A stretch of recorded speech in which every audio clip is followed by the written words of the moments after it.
بسم الله الرحمن الرحيم. النهارده هنعمل وصفة لذيذة جدا. هي مش هي تسالي ومفيدة جدا. هنعمل الترمس ده مفيد جدا جدا وفيه فوائد عالية قوي قوي.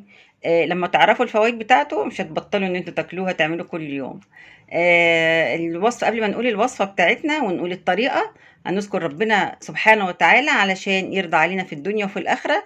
وهنقول دعاء قضاء الحاجة، يعني اللي نفسه في حاجة يذكر ربنا كده ويقول الدعاء ده، إن شاء الله ربنا هيستجيب بإذن الله. بس يكون النية خير بإذن الله كده. اللهم يا جامع الشتات، ويا مخرج النبات، ويا كاسي العظام الرفات، ويا مجيب الدعوات، ويا قاضي الحاجات، أسألك اللهم بقدرتك على كل شيء وباستغنائك عن جميع خلقك. أسألك اللهم أن تجود علي بقضاء حاجتي.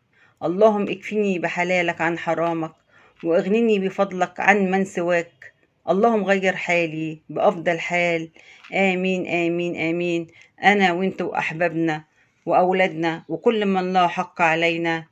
آمين. وصلى الله وسلم على سيدنا محمد وعلى آله وصحبه أجمعين. دلوقتي الترمس ليه فوائد كتير جدا وحلوة. قبل ما نبتدي نعمل الوصفة، هي سهلة جدا ومفيهاش أي حاجة. هقول لكم نبذة سريعة جدا عن فوائد الترمس عشان تاكلوه ويتخلوا أولادكم ياكلوا منه. بيحتوي الترمس ده على الزنك.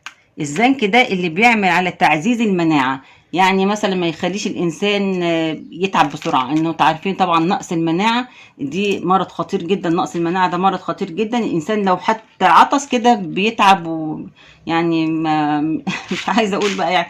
المهم بيعزز المناعة. كمان بيحتوي على نسبة من الدهون الصحية. ليه بقى بيحتوي على النسبة من الدهون واحنا بنقول بقى الدهون لا او كده، لكن دي الدهون الصحية ليه؟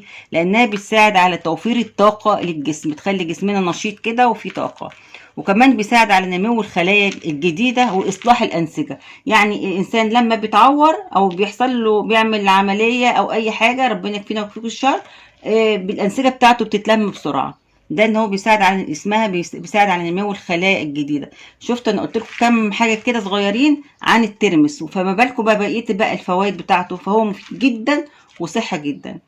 دلوقتي الترمس ده انا جبت حوالي نص كيلو. انت عايزه تجيبي ربع، عايزه تجيبي اي حاجه دي براحتك.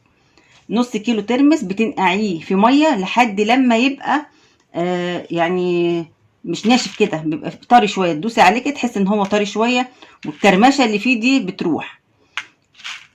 هوريكم شكله بعد ما انقعه في ميه من غير ملح، واسيبه مثلا لحد ساعتين 3 4 كده. ممكن تسيبيه تحطيه بالليل وتاني يوم تشتغلي فيه.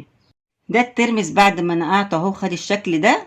دلوقتي انا هحطه على البوتاجاز لحد لما يبتدي يستوي.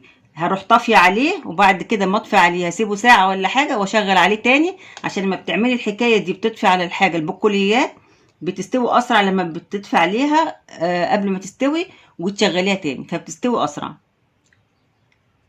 في المرة التانية وانت بتسلقي الترمس بتحطي عليه الملح الكمية اللي انت عايزاها، ويستحسن يكون ملح معتدل، يعني ما يكونش حادق وما يكونش دلع. هصفيه بقى واوريكم شكله بعد لما يستوي في المرحلة التانية. دي المرحلة الأولى. المرحلة التانية هسويه وهصفيه واحط عليه الملح في المرحلة التانية. شوفوا بقى الترمس كده وجماله، يا جماله يا حلاوته بعد ما استوى. شايفين؟ بصوا حلاوته، بصوا. طبعا بقى طبعا انتوا عرفتوا الفوائد بتاعته، تاكلوه بقى كده وتتهنوا بيه ان شاء الله. شوفي بقى لما تحطي بقى الترمس كده في الطبق وتعصري عليه عصرة ليمون. الليمون ده بقى، شوفوا الليمون مع فوائد الليمون اللي هو فيتامين سي مع فوائد الترمس. شوفوا بقى دي بتعتبر يعني حاجة، بتعتبر وجبة، يعني مع الفوائد دي كلها بتعتبر وجبة. يعني حاجة منها مسليات ومنها بتقينا من حاجات كتيرة جدا. طبعا انتوا عرفتوا الفوائد بتاعته وعرفتوا قيمة الترمس. يا رب تعملوه وتاكلوه بألف هنا وشفا. وتحطوه بقى بعد لما بيتسلق ويتصفى، بتحطوه في علبة كده. لو عايزة تحطي عليه مية، حطي عليه مية السلق اللي انت سلقتيه فيها، وتحطيه في علبة وتغطيه في التلاجة. مش عايزة المية بتصفيه كده زي ما انا عاملة، وبتحطيه برضو في علبة وتغطيه وتحطيه في التلاجة. يقعد معاكي كام يوم بقى، اسبوع، حسب ما انت بتستهلكيه.